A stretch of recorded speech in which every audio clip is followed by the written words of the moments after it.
I don't think I'll ever have a perfect cup of coffee. It can exist for a moment. I say, well, I think this is best espresso I've ever tasted. After a few days, after a few weeks, you want more. And then you just keep chasing that perfection over and over again. You wake up in the morning and you just say, I love what I do. I'm not perfect at it. I'll never be. I want to make it better. When Sasha is getting ready for comp, he doesn't eat, he doesn't sleep, he doesn't do anything but coffee. You could hear him practicing his speech. The last 4 years as a barista and a coffee buyer. First thing, it's all about creamy mouthfeel. The amount of training he went through, that was insane. Now I need to stop talking to everyone for 2 hours so I can have my voice.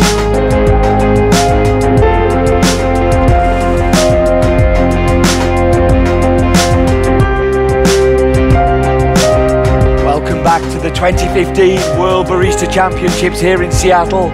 It was with great pleasure I announce the next competitor, Mr. Sasa Sestic!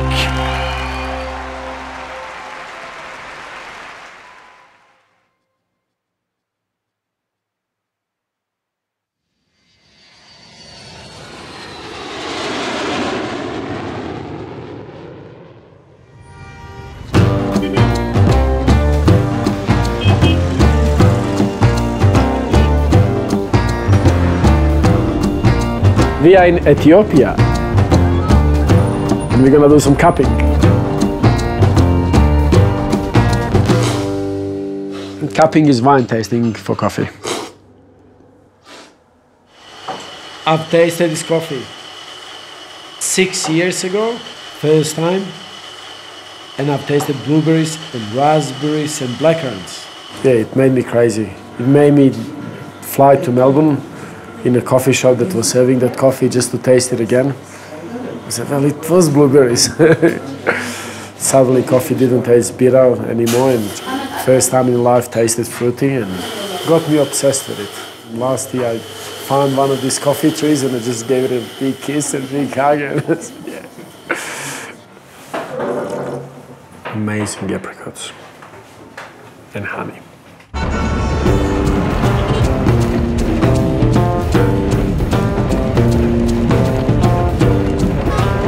Now, I must say this is one of the most intense coffee trips I've ever done, being in Ethiopia for 10 days. We spend about 8.5 hours in the car every single day. Driver needs to concentrate, like there's animals coming out. People are like just on the side of the road, literally half a meter from the car. We even saw a tornado. Locals call them dust devils.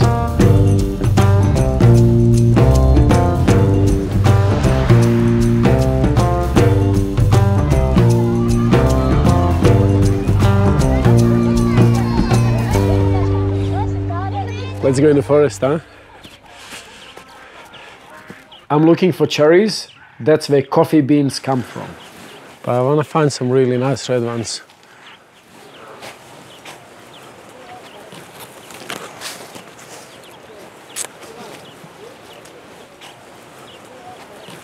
So what you do is just open it up here a little bit, just suck it in and try to collect as much juice as possible. And that slimy stuff there, that's mucilage, that's sweetness in a coffee. Good indication to see when cherries are ready to be picked, you want to say 2 to 3 drips. 3. Yeah.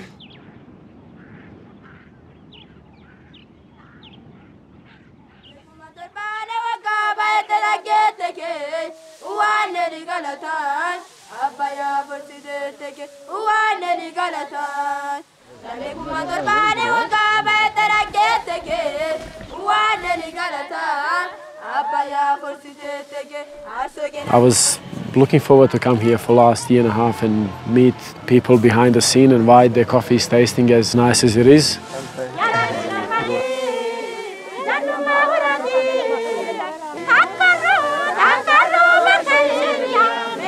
Very beautiful. Very big as well. Yeah. Can we look at taking some samples of them? Yeah. I have not seen this before in Ethiopia. They've done an amazing job picking at this farm. We expect some really nice fruity floral flavors out of these big cherries. I'm like a kid in a lolly shop holding his lollies, super excited. My wife is gonna kill me. I promised I'm gonna buy only one, but looks like I'm gonna end up with 3 containers from Ethiopia. Shit! You can spell raisins, hey?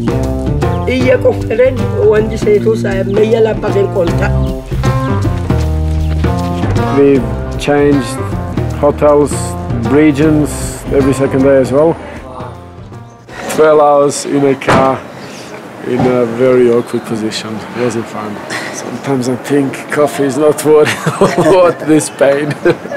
Plus, we've been able to cup 200 to 300 coffees.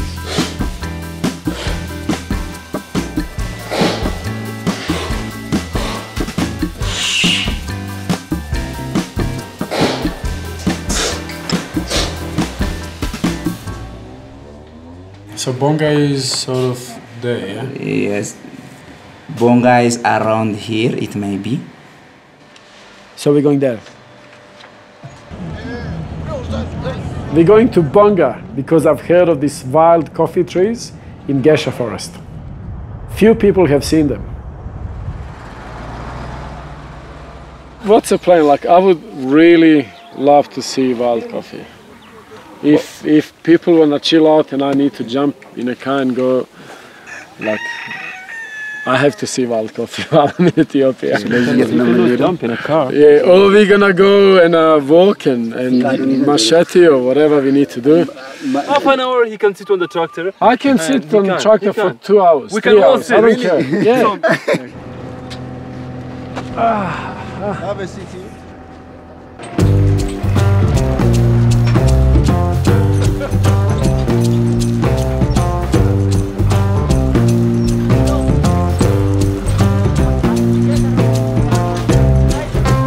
I think we were sitting at the back of the old tractor and just going through the entire forest. We've got a guard with a rifle in case of lions. Then we spotted some of the really wild trees untouched. It's a virgin forest. Not red. Oh, yeah.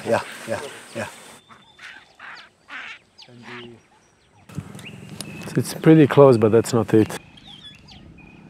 We've come at the wrong time of the year and cherries are overripe and old. And that made me feel very unhappy and a little bit depressed. It's impossible for us to find the cherry now. Yes, it's impossible.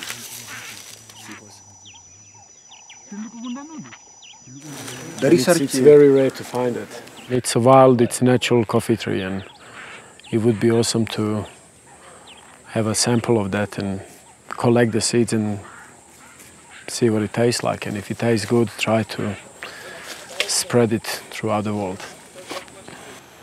I'm gonna go home now, I'm pissed.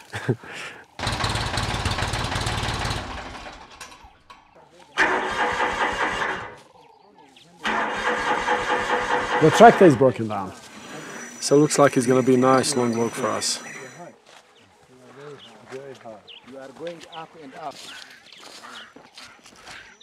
We were going back from a forest. We heard a noise and there was this group of people just coming towards to us, singing, dressed in all these awesome colors. They had this really cool special dance. And I thought I can do this. So I joined them.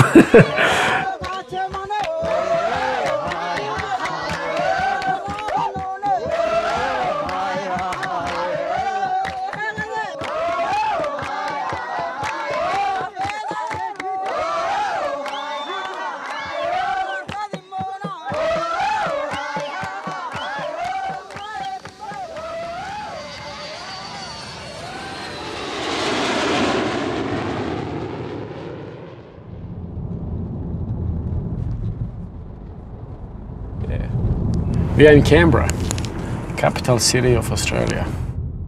This is my favorite part. There's really nice restaurants in there. This is where I've done my hospitality diploma, and this is where I made my very first coffee. We were sort of putting a lot of froth on cappuccinos. These days we would call them mountainchinos. It takes time to get used to this place because it's really quiet. But in Canberra is where I met my wife. Is where I had my kids. My parents live here.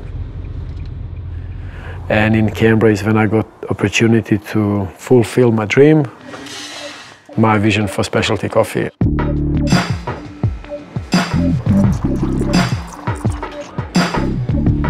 He's very obsessed with coffee. His coffee vocabulary is better than his actual vocabulary most of the time. Looking at my odd accent, people would know, well, you're not even from Canberra. No, I'm not,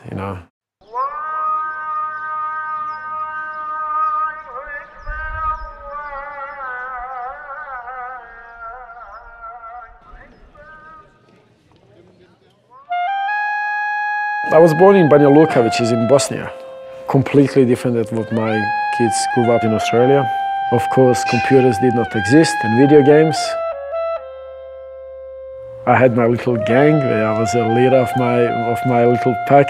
All day in the street, kids is out and play basketball, soccer, handball, I don't know. I'd try to bring people who can play in a team as well, and let's play now soccer, or next month we're going to play athletics. My wife go behind him and put him food in mouth, and he didn't have time to go in a house to eat normal. So I would have probably all of my meals outside.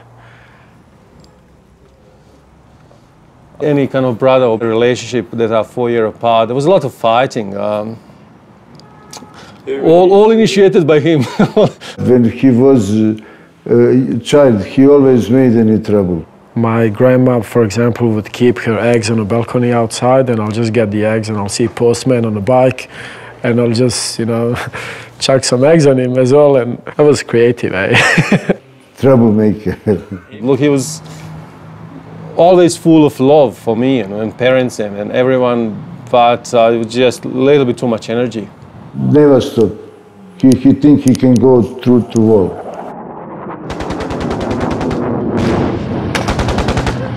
And then war started in Slovenia and Croatia. I remember being a kid, like we had no electricity for 6, 7, 8 months. There was this army aeroplanes going above you 10 meters, and you sort of need to go to the ground because they're so noisy. Everyday scenery was tanks and soldiers and bombs.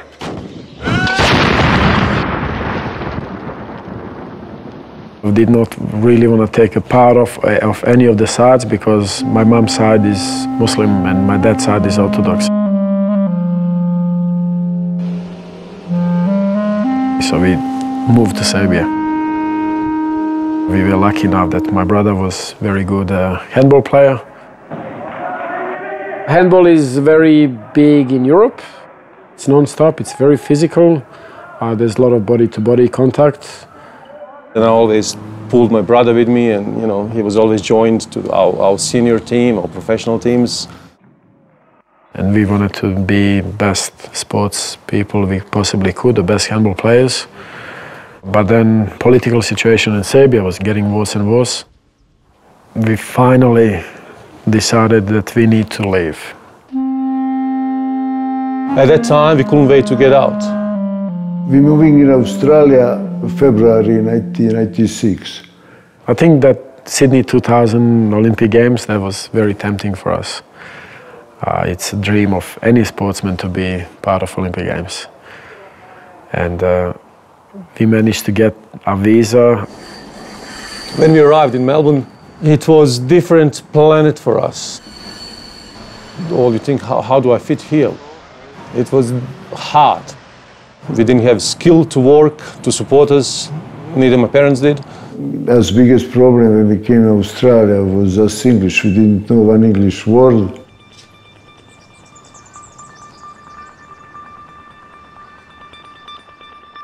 My parents have decided from Melbourne to move to Canberra. We have a family relative that has decided to help them out, providing a house. For me, Canberra worked very well because we had Australian Institute of Sport. So whenever Australian handball team was doing camps, everything was done in Canberra. So Canberra was no-brainer for me to come. Sasa's tried that now signature leap. At the time, I was convinced that all my life I'm going to be a professional handball player, and that's the only thing that mattered to me. Sasa was always more agile. I think his vertical leap was 1 meter 10, which is insane. 3 months before Sydney Olympic Games, I was voted as best player in Australia. Do you know why he's the best? Why? Check this. Okay.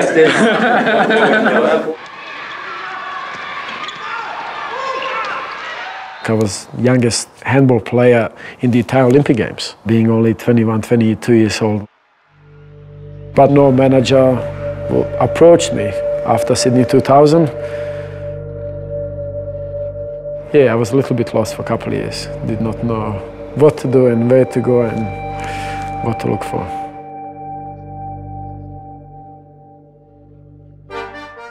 So I've decided we should buy one of the Hansel and Gretel cafe and chocolate shops in Canberra. Sasha came up with an idea, how about we buy this? A bakery, Italian bakery, where they bake bread, cakes, everything from scratch. And I said, Sasha, that's ridiculous. Like, who's gonna make the bread? Well, I've told Betty that I want to learn how to bake cakes and bread, and I wanted to have Dragan and Maria to come and join us in the business. Spoke to Dragan, he goes, do you want to go in or you don't want to go in? I didn't want to. I was against it. So it was kind of like that, Sasha's way, very quickly, done. It was really small, tiny cafe that sold chocolates and made about 50 coffees a day. And we were proud when we made 100 coffees a day. So we had no experience at all, and we just started making cappuccinos, flat whites, and different coffees without actually knowing how to make them. Neither we drank coffee at the time. None of us. Sasha as well. My coffee was tasting bitter. Obviously, at the time, I thought that it's not a problem with the coffee, it's a problem with coffee that we're serving in the company, and we need to do something about it.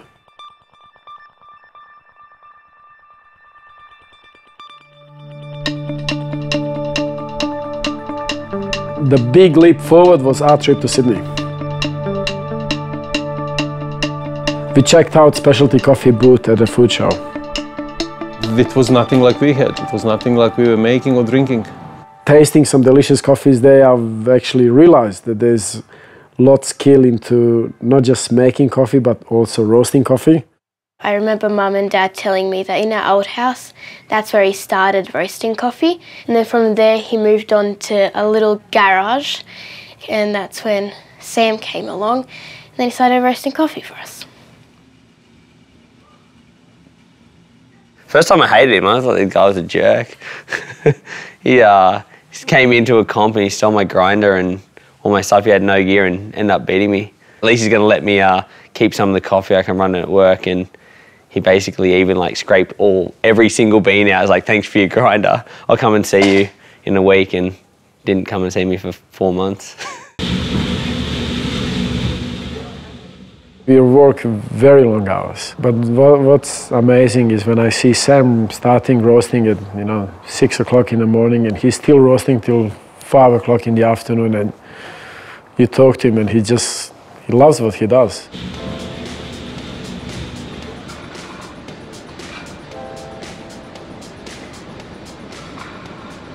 Sasha, he had a good frame of the crew. Gus was a big part of it back then. He was tall, shy, very polite kid with very messy shoes and pants. He wanted to fire me, actually. I was pretty bad because I was young and just really nervous and naive, and he just kind of had enough, but managed to kind of stick it out. It has been actually pretty amazing to see it grow to a roastery with 3 coffee roasters, shops all around Canberra. So my first competition in coffee was 2008. It was very, very scary because Sasha didn't have much knowledge at the time. There was nobody to teach him. And he bit the bullet and he says, all right, I'm going to compete. Every time I smell this drink, it reminds me of flowering. God, he was not a very good performer and his shirts were even worse. He had this one that was like a picnic table. It was really bright. But he took to comp like a duck to water. The way I look at a coffee, it's very similar to sport. He's very competitive. Even just when we would play soccer or anything, he would make sure that he sort of lets me win, but only just because he didn't want to make it too big of a difference.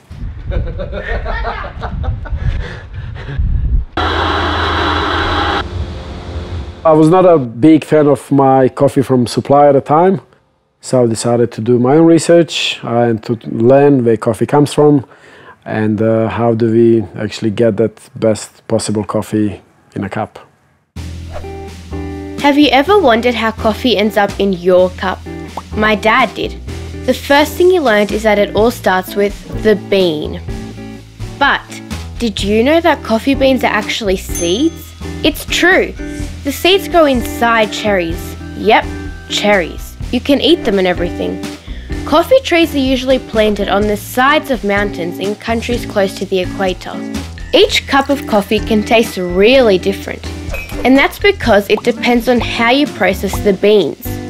When I asked Dad about this, it took him 2 hours to explain it, but here's the short version. There are 3 main ways to process coffee. Natural processed coffees are dried with the whole fruit left on them.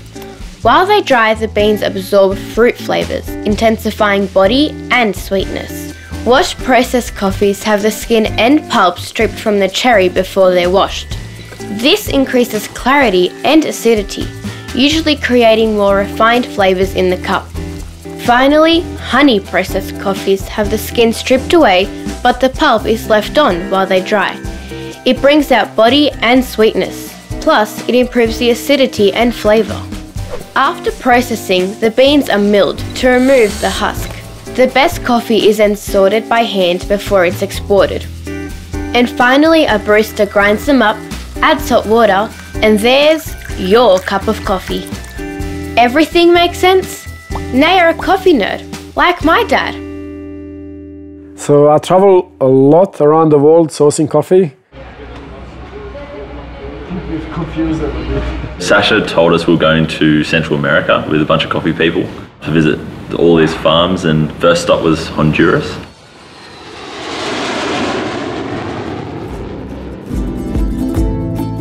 So there aren't many direct flights to these countries, so there was a lot of stops in airports on the way.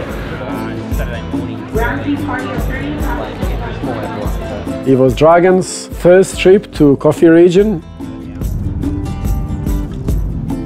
and he hates flying.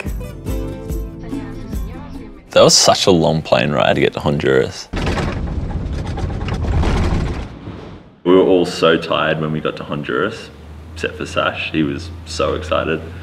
Sasha's luggage all got lost, but for once it wasn't his fault. Can we borrow some underpants? I'll need your toothbrush as well.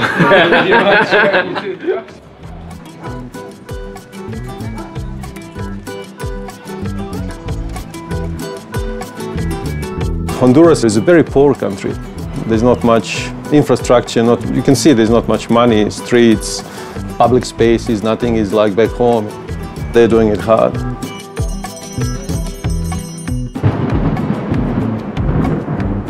So every 50th person is involved in some way with coffee, the farmer or son of a farmer or... So we all got to Jorge's place. He's an old friend of Sasha's. There was no stuffing around at all because Sasha wanted to get to the farms as soon as possible.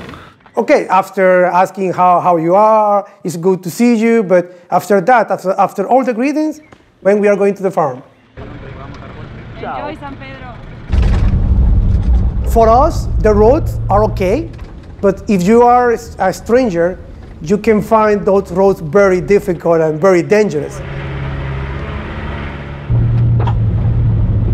High altitudes.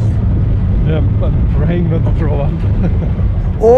oh my God, oh, all the time, all the road. It's holding for my life.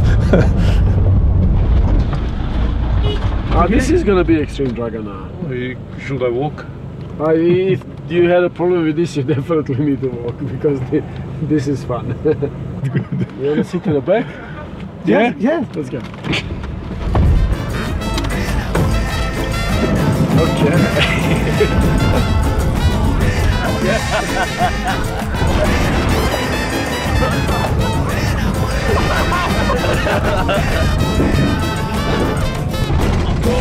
So that's Finkabati down the bottom.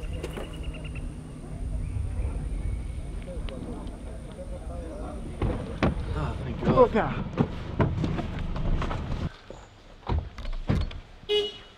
Mojok, oni kad kupe i onda se kombinju dođe popodne. Odmah iza mog beka. Oh, it's my dad. He has fallen in love with Honduras.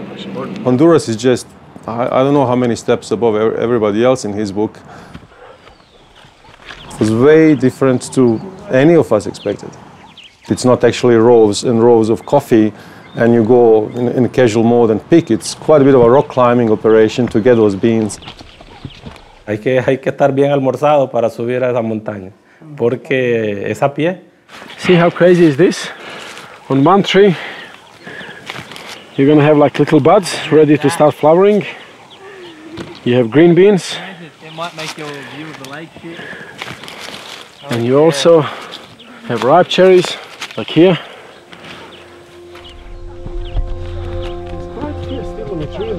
We're gonna go so high that we're gonna tickle Jesus' feet. Bueno, ese día que Sasa vino, era un mes de febrero de 2014. Se nos ocurrió ir a hacer una caminata y le dije que le iba a enseñar un lugar que le iba a interesar mucho. Jorge took me at the top of the mountain to show me his view of his farm. My dad started to talk with Sasha. He gets very excited with all his ideas, his vision, his dreams. As we were climbing up, he was sort of telling me, the farm, it's big, I haven't planted much, but there's a little bit of this stuff here, a bit of this stuff there.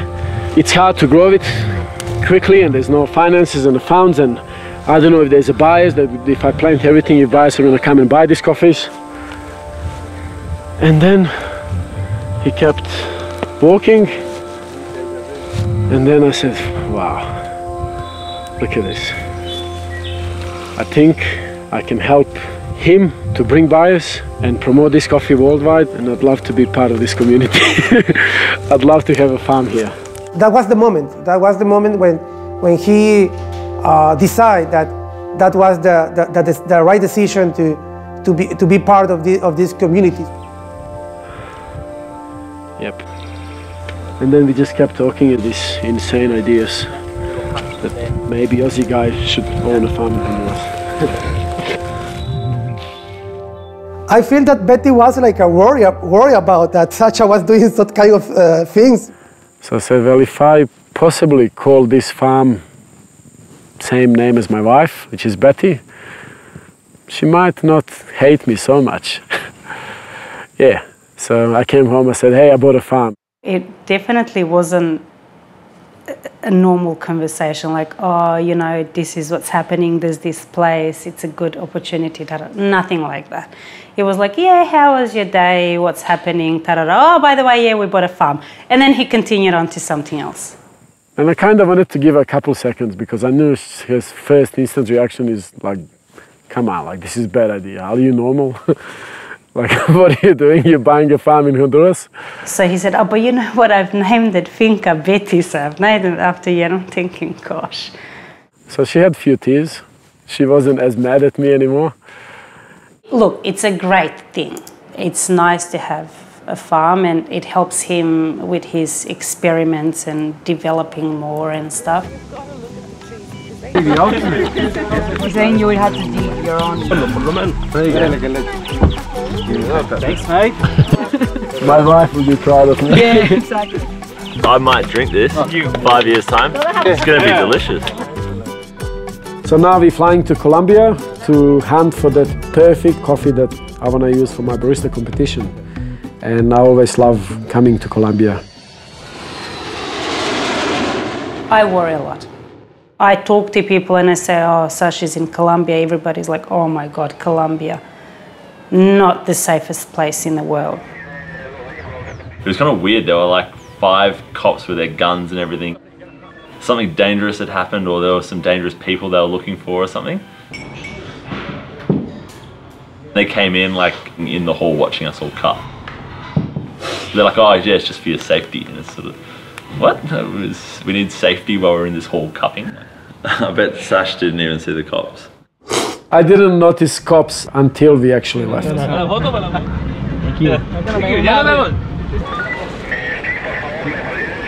Sasha was telling me how they need to go from one place to another place, and instead of driving, which could have taken about 2.5 to 3 hours, they were driving to a completely different place and then catching a flight. They traveled the whole day just so they can avoid the guerrillas.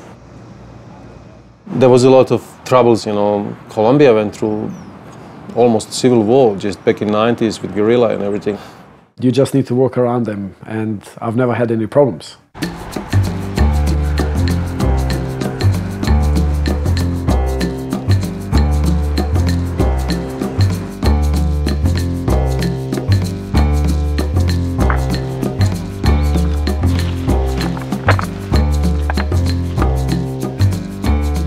Going to Camilo's farm, he had this crazy setups of irrigation and different methods of processing and plants and this and that. This is a geisha. Camilo told me he's got this very different processing method, and that got me very excited and inspired. Camilo told me, yes, we've done this experiment with sort of small natural processed coffee in stainless containers, and I said, oh, this is insane. You know, that's something that's been in my head, and that's obviously something that's been in his head for a long time, and said, well, let's do something with it. I just loved how he thinks about coffee. I possibly wanted to work with him on my barista comp for next year. I've selected Sudan Rome because I've seen very high potential in that coffee to be amazing espresso. Because, you know, when you talk to people and you say Sudan Rome, they say, what? I mean, they don't actually know anything about it. Yeah, it's like no other coffee I've tasted, that's for sure. This coffee is being grown and processed at Las Nubes on Camilo's farm. The method is called washed carbonic maceration. Washed carbonic maceration. It's a bit of a mouthful, isn't it? Remember when we talked about the 3 ways to process coffee? Well, washed carbonic maceration is similar to a washed processed coffee, but different. After the coffee cherries are picked, they're washed and sealed inside a stainless steel container, and carbon dioxide is pumped in to remove all the oxygen. Then, the container is kept at exactly the right temperature while the beans macerate. And finally, the beans are dried in greenhouses, where the temperature and humidity are carefully controlled. But why is it so complicated? I'll tell you. For years, Dad's been on a mission to find the perfect coffee. And processing the beans like this means that all the good stuff gets locked in the tank while the beans macerate. That means the coffee has more distinct flavours. It's also easier to make the coffee taste the same each time because the beans are protected from the weather. So that's washed carbonic maceration. Still slightly easier to say than single origin double shot soy long macchiato. Can you manage it? I've decided to use Sudan Rome for my barista competition. It's time to take it home, taste it with my team, cup the coffee, and use it for my national barista competition.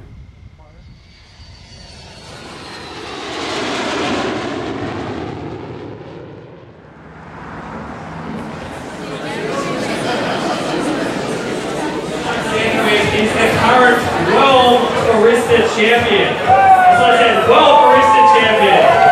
Come on, Hasley. Hidenori Izaki is a World Barista Champion 2014. Hidenori Izaki! He won WBC in Rimini in Italy. It was amazing to have him taste my competition coffee.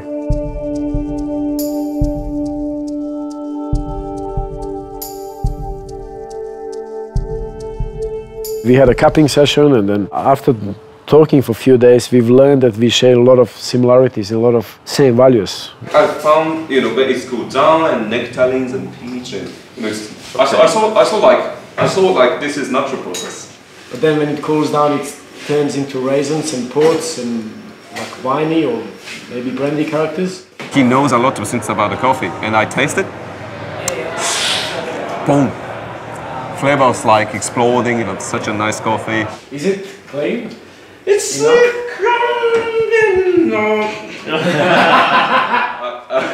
No, super clean, yeah, honestly. He's like a kid. He's like a kid, he loves coffee. He's like basically keep asking me a lot of question. Why? How do I become better? What is it that you don't like about it? If it's going to be espresso, it's gonna be disaster. It's like, I sort of thought like he's perfect. I think within 6 or 7 days we've sort of decided that Hide will be coaching me.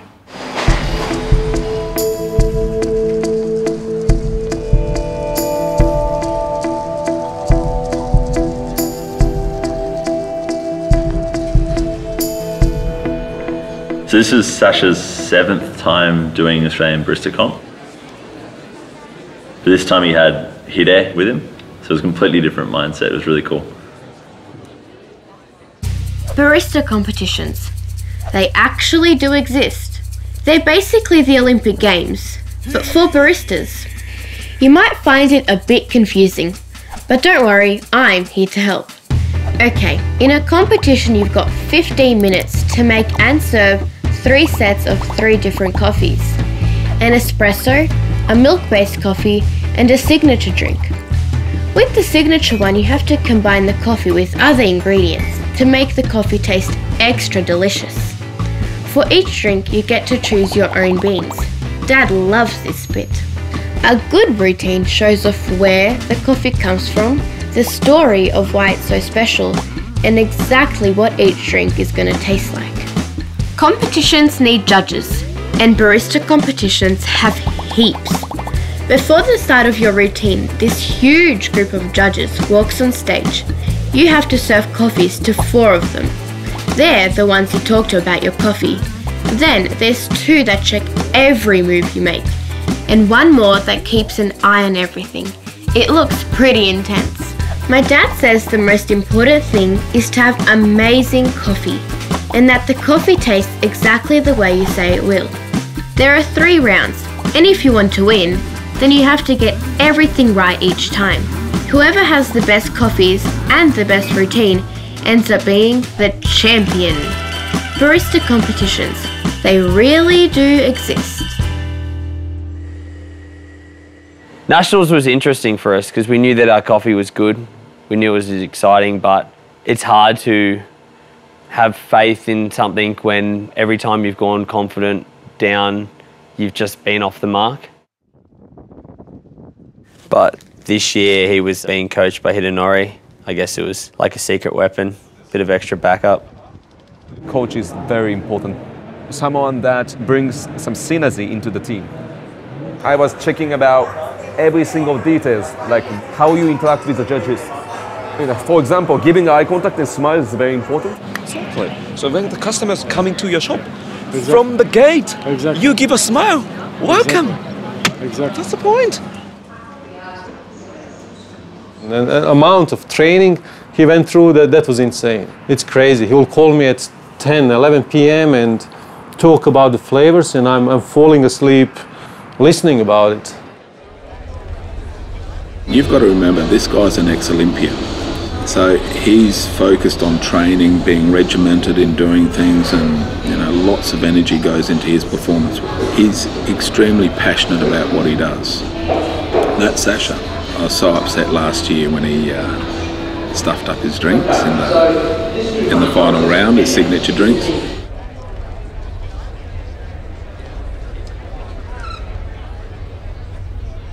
That particularly I wanted to dedicate my Barista Comp to people in Honduras. Gerardo, he was a manager and he was managing the farm when we were doing a very interesting project back in 2014. We've sort of improved coffee right from the soil. I was involved in a picking process at the farm. I was involved in fermentation techniques. At the time was priceless because I've done everything with my hands from the soil to a cup. I've even roasted my own coffee that year as well. And I really wanted to bring that to my cappuccinos today. He was one-man band. He did everything himself, didn't have a coach, didn't let anyone help him out. He didn't trust anyone. I think sometimes when you do things on your own, sooner or later there will be this big, terrible mistake that will eventually happen. I was watching the presentation, but I had no idea what was happening. When everything finished, Sasha goes, "Oh, did you film it?" And I said, "Yeah, you were great." Sam said he was great. He'd come third the year before, so I think it was almost expected to maybe win. Everybody was absolutely sure about the fact that he would have won easily because he was much better than anybody else.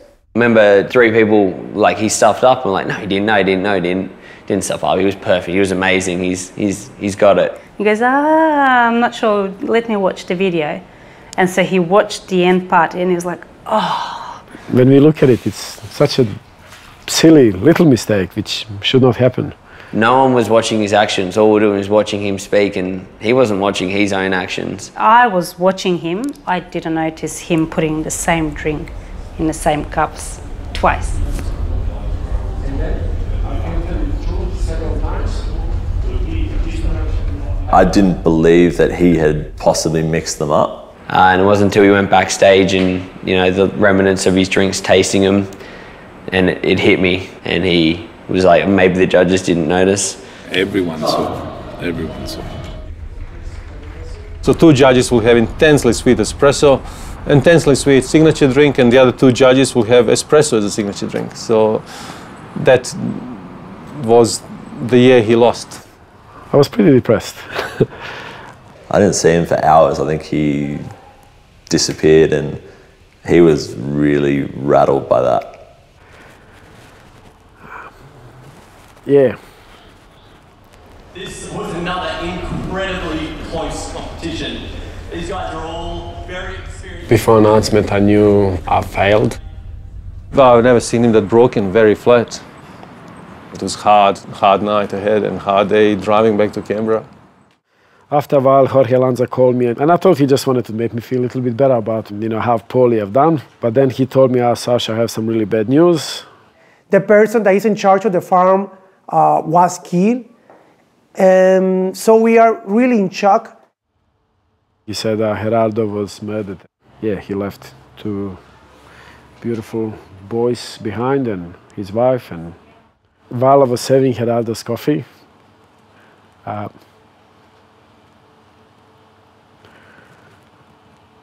yeah, he probably got murdered in that same time. So it's a bit.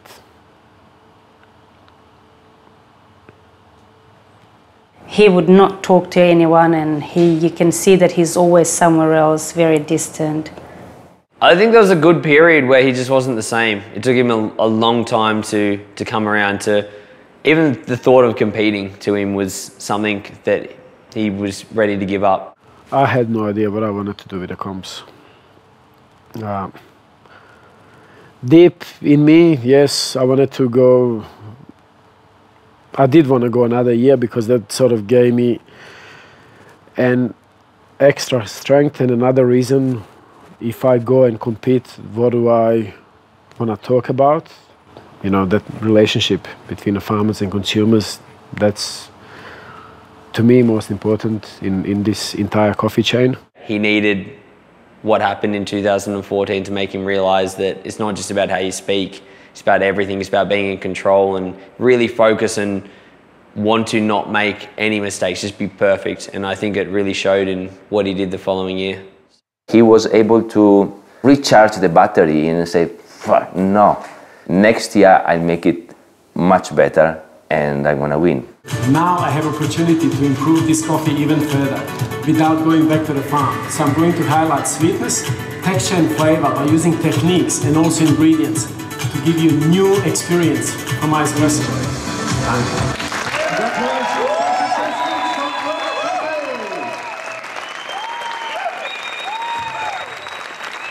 He did well, but then again, you don't taste coffees. You're just watching for mistakes. You can see technical mistake, maybe, or you can see really bad mistakes, obviously. Then you watch other guys and you go, wow, wow, wow. Well, you know, it's quite impressive in finals. And these stunning coffees were perfectly roasted by Barista Champion James Mazzini.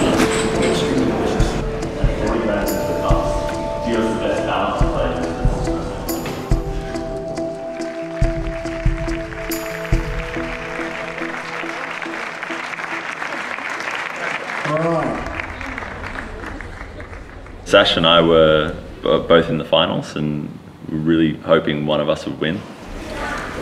Craig Simon. Sasha was looking good to be in the top 3. Sasha Sestic and Matt Perger. In 3rd place, Matt Perger. Yeah, they usually go, you know, 3rd, 2nd. In 2nd place, Craig Simon. At that moment, we knew that's it. Barista Champion, Sasha Sestic. Winning Australia was something we've always dreamed of. It meant that he'd represent Australia in the World Barista Comp in Seattle. We were travelling in less than 4 weeks after he won. It feels sort of like everything's about to go pretty crazy.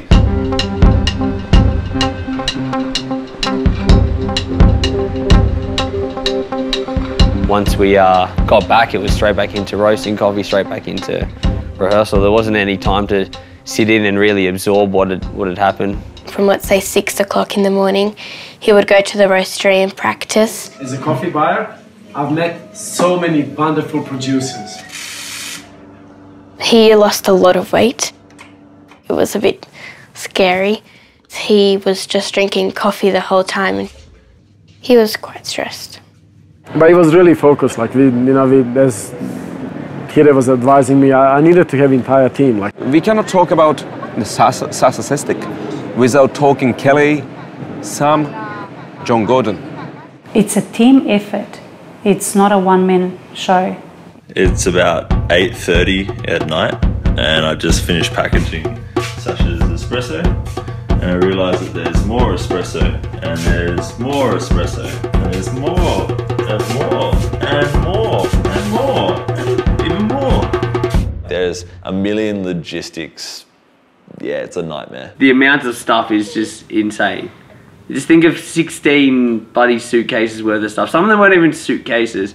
Some of them were just Kelly and Sash taping foam around metal objects. 8 sets of scales, and we still ended up buying 2 sets of scales over there. 2 trolleys. You didn't just bring 1 trolley, you brought 2 trolleys. Wine glasses, 2 sets of them. Those pouring jugs for the signature drink, I think 3 of them. He would have had 4 Bunsen burners. Little Allen keys, we had screwdrivers, probably about 3 toothbrushes to clean grinders. We had these little bottles with the grape maceration and the plum reduction, which are for his signature drink.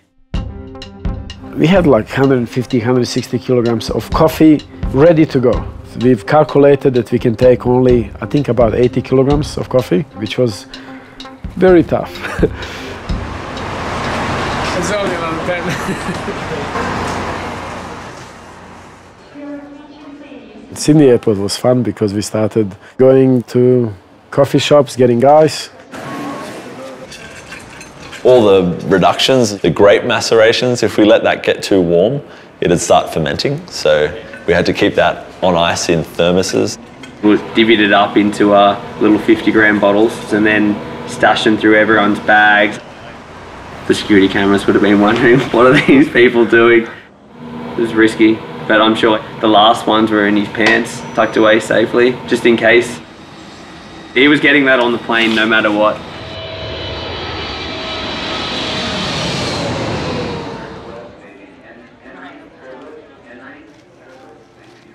Some guy in customs at LA pulls out a plum reduction, like plum and panela reduction. He's pulled out this little like travel bottle and he's like, what the hell is this? And I'm like, plums for my face. But we just breeze through, high five the custom guy.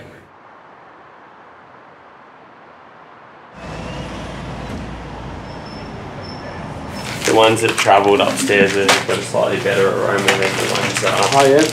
Yeah. Everything that we did to keep the plum reduction and the grape maceration cold was worth it. All the way from Australia to Seattle, so far so good. Top shot. The grinder, no wonder you're having issues. I didn't have issues. I do not believe you cleaned this. I did, for sure. You did not clean this. You absolutely did not.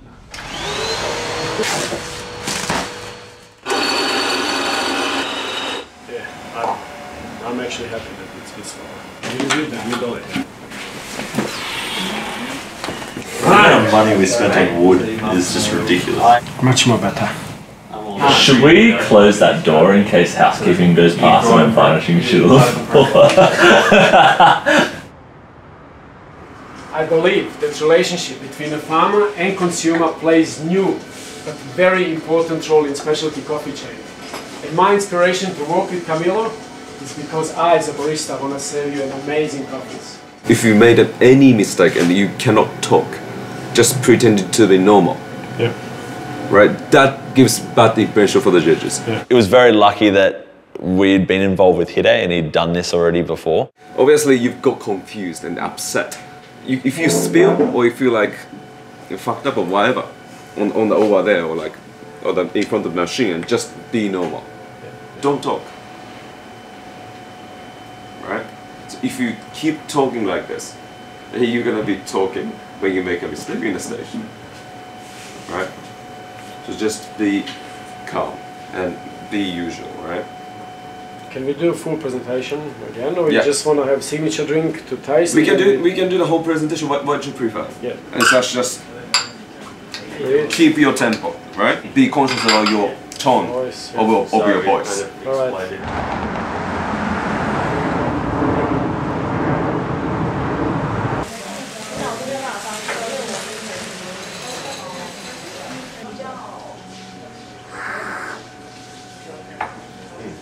What would you like to see more? I want to see if what happens if we extract a little bit more. That last little bit in the cup's not very nice. We were trying all these different milks that we bought from the supermarket. None of them worked. Some tasted a bit like hay. We even had one that tasted like fish oil capsules. Tastes like fish. We had convinced Sash that we're going to find something that's just as good as Australian milk. Like, this is what every other competitor is doing the same thing. Let's try it all. Everyone said you don't need a milk. Like that milk is probably going to be better than what we have in Australia. But me being me, a little bit stubborn, and I said no, milk is going with us. I am Sasha's milk mule. You know, it could be worse. At least I'm not his drug mule. You know, I could, and I don't have to put it in an uncomfortable place or anything. I just have to put it in my luggage. We decided to fly Mr. Roland a couple of days after us. So that he can have milk that's one day fresher, so that when he makes it, hopefully in the finals, he's got, you know, the best milk he can possibly have. This is like the freshest, right? Expiry is the 21st. Okay. Not really your standard package. Fingers crossed I don't get caught.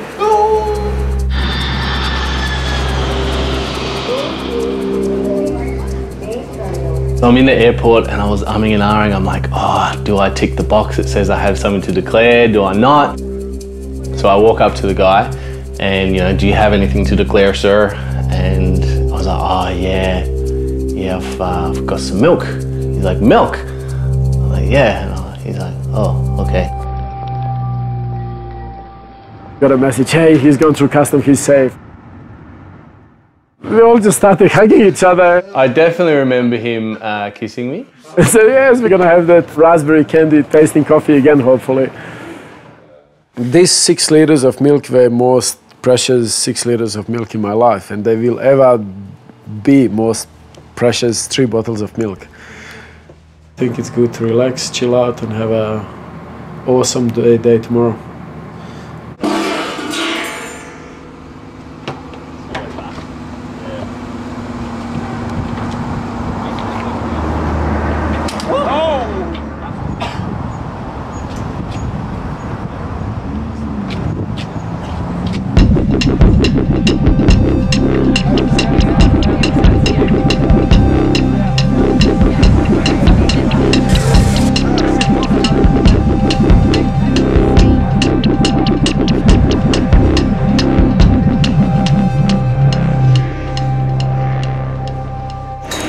So there's 4 bananas, and I can eat more.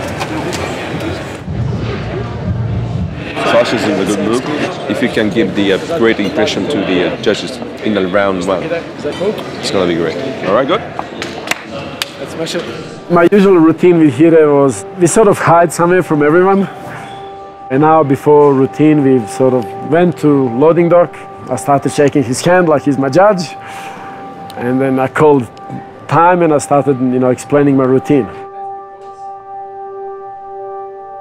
And I've just gone blank.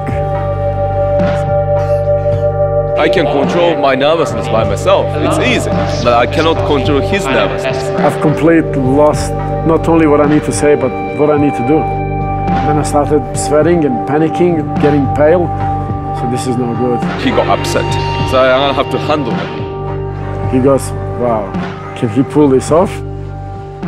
So at the end of the day, we will be announcing our 12 semifinalists.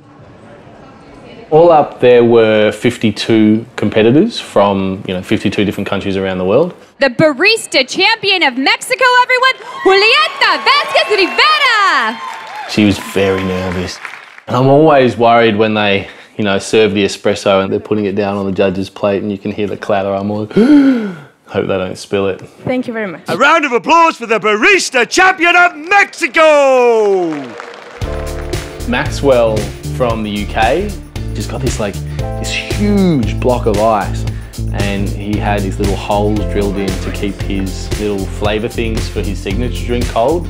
He was definitely one of the strongest competitors. My name is Don Chan, and I'm come from Kampeng Room. So the guy from Hong Kong, he's busted out for his signature drink. He's got the dry ice, liquid nitrogen. So he's gone the full science experiment, and there's smoke bubbling out of it. It looked amazing.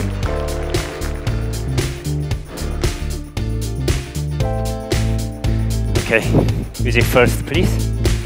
So I was watching the Korean competitor and I was really interested to see how he went, because I knew beforehand he didn't speak any English and he had memorized his script. I'm going to use red katwai and red honey process. So he was doing quite well. All until this point, right at the end, when one of the judges said, you've got 1 minute left. And he turns back and you can just see it's just gone. And then in the end, he's just like, sorry, that's the end of my presentation. Hi. Backstage, you could see he was just shattered. Yeah, heartbreaking. And then Sasha came in with his performance. The Barista Champion of Australia, everyone. Big round of applause for Sasha Sestic.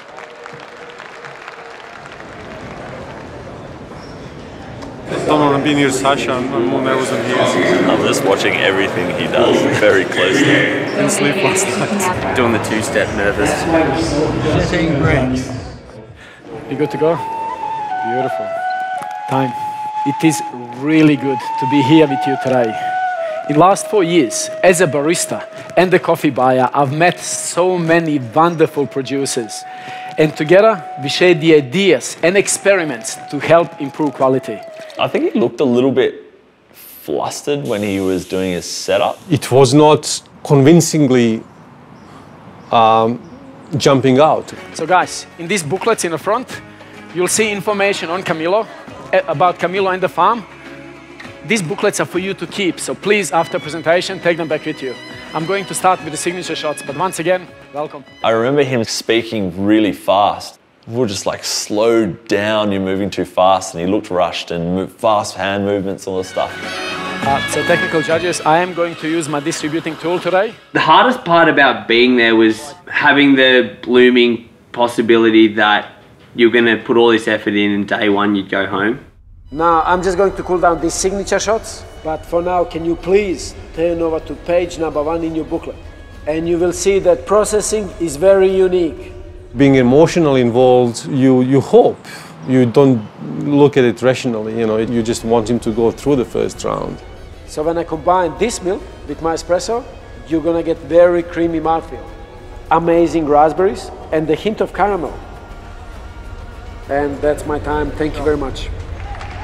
Please give it up for the Barista Champion of Australia, Mr. Sasa Sestic! 20%. We need 80% more.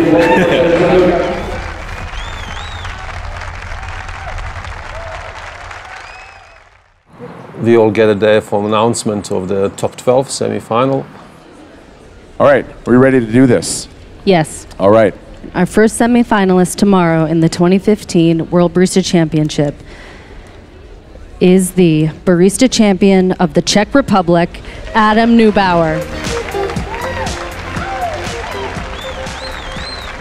The niggling feeling the whole time is we're not good enough to be here.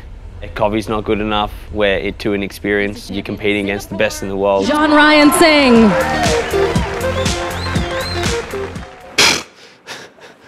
That was ridiculous, because we weren't completely happy with the first run through.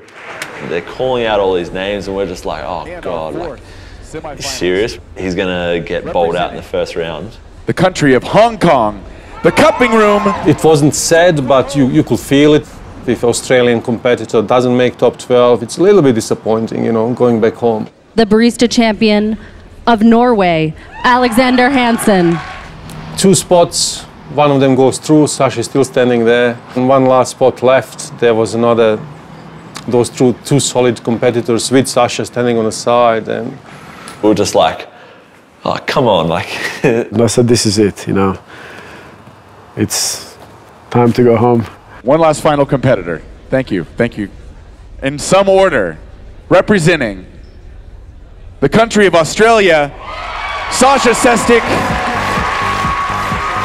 Oh, it was crazy, we're jumping out all over the place.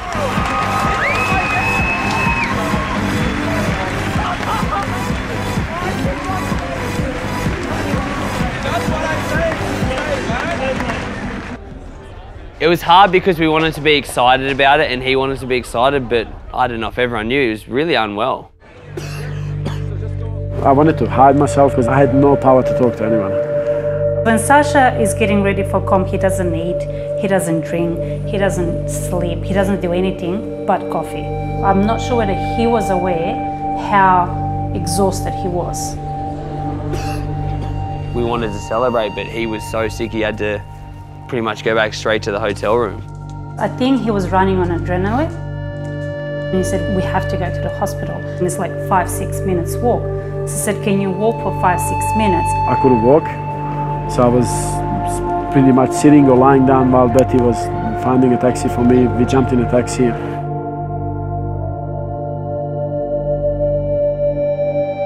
We went to the hospital.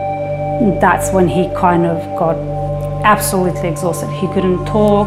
The temperature was 39.6, low blood pressure, chest infection, virus. They were really worried about my heart conditions.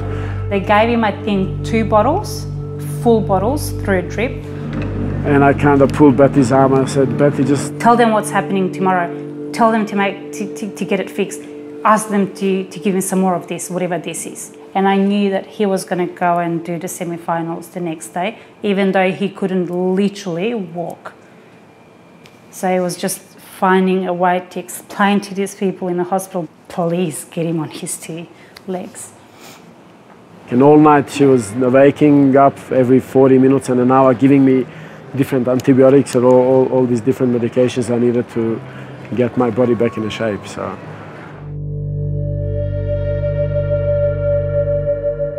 To ask the guy yesterday, he goes, will these tablets make me sleepy? And he goes, no, but you can take these tablets if you want to feel sleepy. He goes, no, opposite. Coming from sport, we know what can you do injured. You know, we know he can still go. I knew he's going to go. He wasn't going to let anything stop him, even if he had to rock up on a wheelchair or, you know, have a cane. As long as he can speak and move, he's going to go on. Sasha is hit through the wall. When I woke up in the morning, I felt healthy. I think he was feeling a tiny bit better. I had the best sleep. But his coughing was terrible. If we thought he was going to like cough into a judge's face or into a coffee or whatever and croaking to the judges, and we were just like, oh no, like this is really, really bad. That was our biggest fear. He felt horrible and he looked horrible. You know, we all suggested do not do training run. But didn't go like that. He decided to do full-on practice run. I actually just personally needed to show up to the venue. Everything else was organized by a team. Even though when I was dialing the shots, when I was tasting coffees, I've tasted nothing. Semi-finals was dedicated to my entire team. Because they've tasted and they've said, hey, this is what we're tasting, this is what you should say. Now I need to stop talking to everyone for 2 hours so I can have my voice. And we just hoped he accumulates enough energy for 15 minutes performance. I hate to say it, but this is the 12th competitor in the semi-finals for this. The moment he walked out on the stage, I was just 2 meters away from him with Betty, just hoping he doesn't collapse. Ladies and gentlemen, Sasha Sestic of Australia. Oh no. That was too loud, wasn't it? If he keeps coughing to routine, we can't call technical timeout. The last 4 years, as a barista and a coffee buyer, I've met He did everything really slow and spoke to the judges half speed and took, I think, 15 seconds longer. consumers, which is you today, I needed to do a lot. I was getting that feeling that he's so close to start coughing, and I was like, oh my God. Camilo grows many exotic and rare varietals at his farm. And for you today, I'm serving Sudan Rumé. We always had a saying in sports, the moment you're on the court, you're not injured. If you are injured, and if you decide to play it, you're not injured. You're out there, you play. Can I have a time check, please? He cut some parts short, realized running out of time. He missed out 1 or 2 details. He got to a signature drink. I think he spilled a little bit when he unscrewed his blender top, and some of that was going all over his board. He was cleaning that up and was behind time, and we're all just like, move. So guys, I would like you to enjoy this drink in 2 sips. He somehow managed to get through it. I don't know how. He's so strong mentally. Making the presentation that he made in that condition gives to his performance even more value. So please enjoy it. Time. Please give it up for the Barista Champion of Australia, Mr. Sasha Sestic! Nerve-wracking. I can tell by his music that he's behind time. Whew. And our first finalist and the first competitor tomorrow, from France, Charlotte Marivaux! From the United Kingdom, Maxwell Kelowna Dashwood! From the United States of America, Charles Babinski! They'd called out number 3 and we were all starting to freak out again. Peter's just like, no, it's fine. He's going to be called out next. Next to Sasha. From Australia, Sasha Sestic!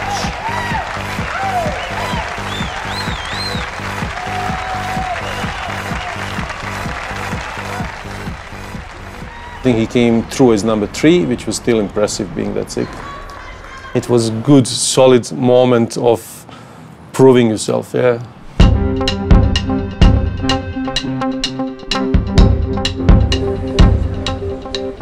Thank God that come finals day he was feeling 85% better than what he was. It's still a bit croaky and we're like, no, you're almost normal. We decided to use a better roast of his cap coffee. It was smelling amazing, so he was like, all right, we'll chuck this through first. ran the shot and was like, yeah, this will be good, let's just taste that. And it was just like one of the best milk bases I've ever tasted in my life. Amazing. This is raspberry candy. Man. It's back in And then Sasha was like, yeah, cool, we're done. And we're like, you don't want to try your other one? And he's like, no, this is good, we'll just do this. We're like, okay, let's do espresso. He poured one espresso and was just like, yep, that's better than yesterday, we're done. Is it dry? To me, it's more like dry. Dry like we got, yeah. It's not That espresso was like sherbet acidity. It was like sparkling, like mixing tartaric with citric with sugar. And then dried apricots, and it was an amazing espresso. They are so big. We look back and every time we try a new coffee or a single origin, we go, were they as good as WBC finals day? Here we are. After all these months, today is the day. I was a little worrying about today's things right before this practice, but boom, blew my mind. I don't have to worry alone. And much more better. Much more better. Much more better.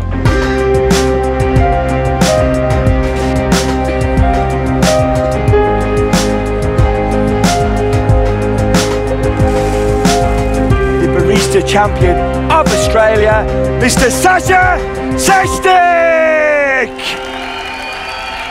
As I was looking around the crowd, I said, well, yeah, it's my time to shine, and it's my time to sort of introduce myself to specialty coffee world best way I can.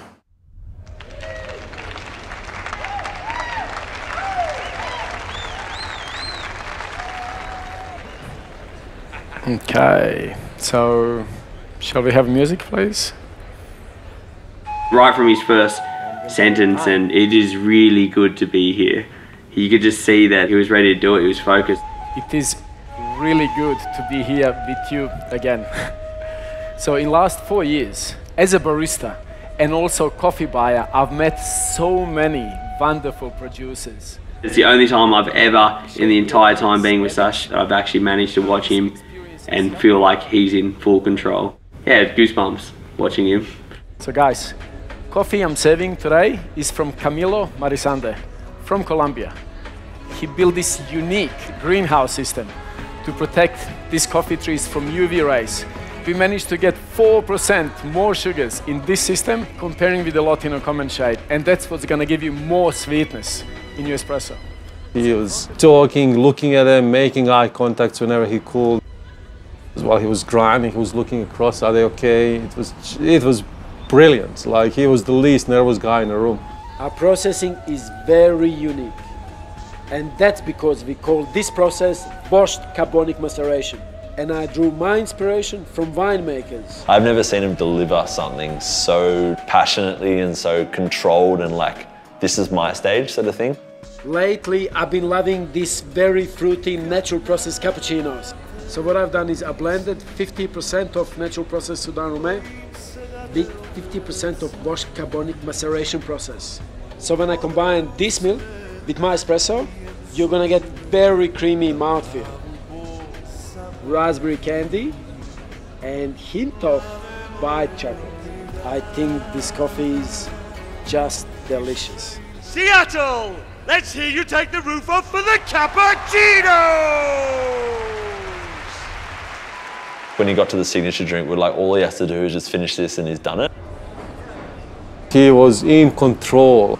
If one of the judges dropped the glass, I think he will catch it on there. He was that much into it. So back in Australia, in a local winery, I've done carbonic maceration with the wine grapes. I've pressed them in a stainless container, then I moved the container to below 5 degrees just to make sure that we don't produce any alcohol. We ended up with this amazing liquid. When I had 5 milliliters of this Shiraz grape to 4 shots of my espresso, you're gonna get these amazing raspberries. He wasn't just running through the posters, you know, who genuinely wanted to get his message across to the judges and tell them about this coffee and what he'd done. I've selected the black plums, which I have reduced with a panela sugar, just to highlight that stone fruit sweetness of my espresso. I've also slightly heated this reduction, just to emphasize the aromatics. I'm adding 10 grams of ice. I'm gonna put this entire drink through this high RPM blender that's gonna give us that nice creamy texture. Believe it or not, I actually watched all 6 competitors. I thought, it's not because he's my husband, but come on, like he nailed it. I would like you to enjoy this drink in 2 sips. So in the first sip, you're gonna get this amazing creamy mouthfeel. But then in the second sip, we're looking for sparkling acidity, raspberries, and the stone fruits. I believe that relationship between a farmer and consumer plays new but very important role. And my inspiration to work with Camilo is because I, as a barista, want to serve you an amazing coffees. So in behalf of Camilo and myself, please enjoy it. Thank you. Let's give it up for the barista. I've actually clapped to myself as well. I was just emotionally happy. This was so good. Sasa Sestic!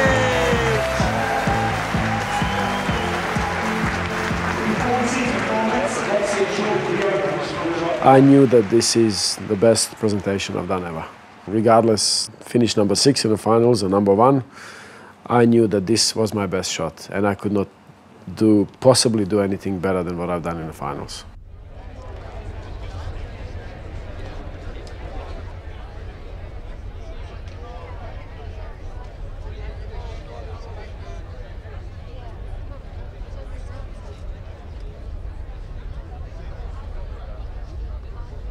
Yesterday, our top 12 semi-finalists competed. And this afternoon, our top 6 finalists also completed their routines. And right now, we're getting ready to announce our champion. Now we come to the business end of the things and somebody's going to win. It's time to get some baristas out here, I think, because it is a barista competition. I'm stressed. So in the order that I competed today, please will you put your hands together for the Barista Champion of France, Charlotte Malibu! Of course, any one of those 6 can win. I think Maxwell's 3rd time in the final, top 6. Sasha's 1st for him. You have to look at who he has to beat to win. It was scary to hope. It's either going to be all the way on the top or it's going to be number 6, because maybe there was this big mistake that I haven't noticed. And I had a fear of that big mistake because I've done something similar here before in Australian Barista Comp. And then they started. In 6th place, the Barista Champion of... Let's hope it's not Sasha. Let's just get through 6 and be okay. France! Charlotte Malibu!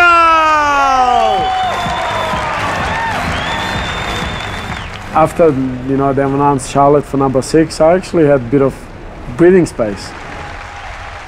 I felt that I might be somewhere in the top 3. In 5th place, the Barista Champion of the United Kingdom, Maxwell Kelowna Dashwood!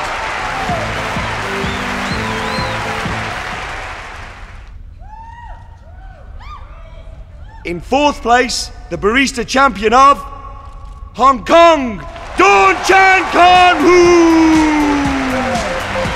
Somehow number 4 happened without even us realizing that Sasha is still standing there. And the moment you turn around, it was top 3. It was Charles Babinski, Ben Putz, and Sasha. Congratulations, guys, first of all, on making top 3. And in 3rd place, you just hope it's not Sasha. The Barista Champion of Canada, Ben Putz!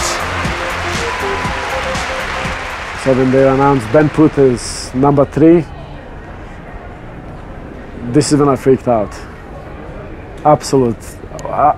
Completely, like I just had this energy going from my thoughts to my head and this excitement and scare and cold sweat. I was feeling so sick. I just so wanted him to win. I was just, shaking like when you are minus 20 degrees. It was Sasha and Charles Babinski. This is So close. And they decided to call, obviously, number 2 first.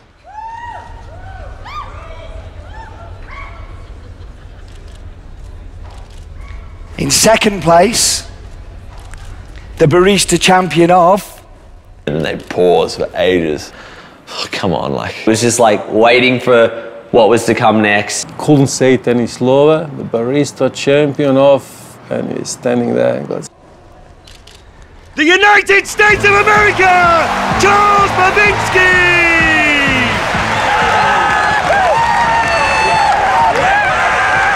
A little bit rude, all of us, because we jumped out of the job. We didn't wait for announcement to say that Sasha actually won. And I'm thinking, is this a dream? Am I World Barista Champion? And the winner of the World Barista Championships 2015, Sasha Sestic!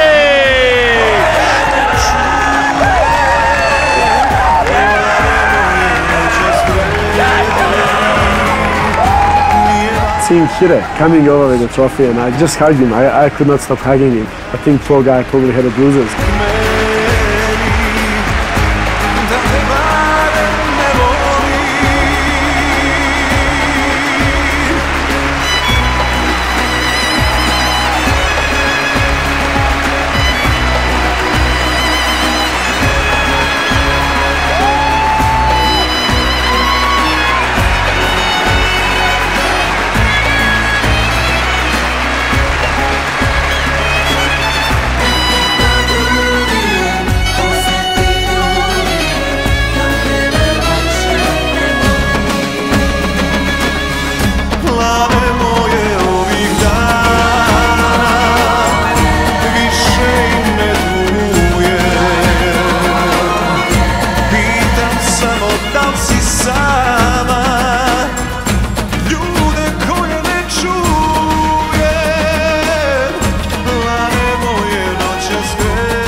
Good afternoon, judges. Today I'm going to serve you sweet oranges and nice oranges.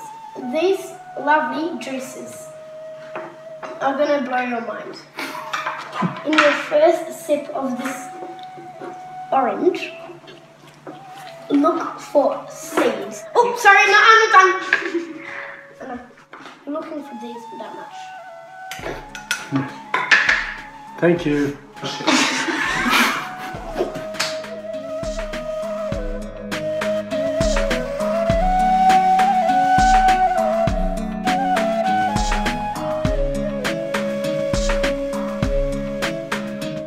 Kad na te pomislim, bojim se da te opet zavolim.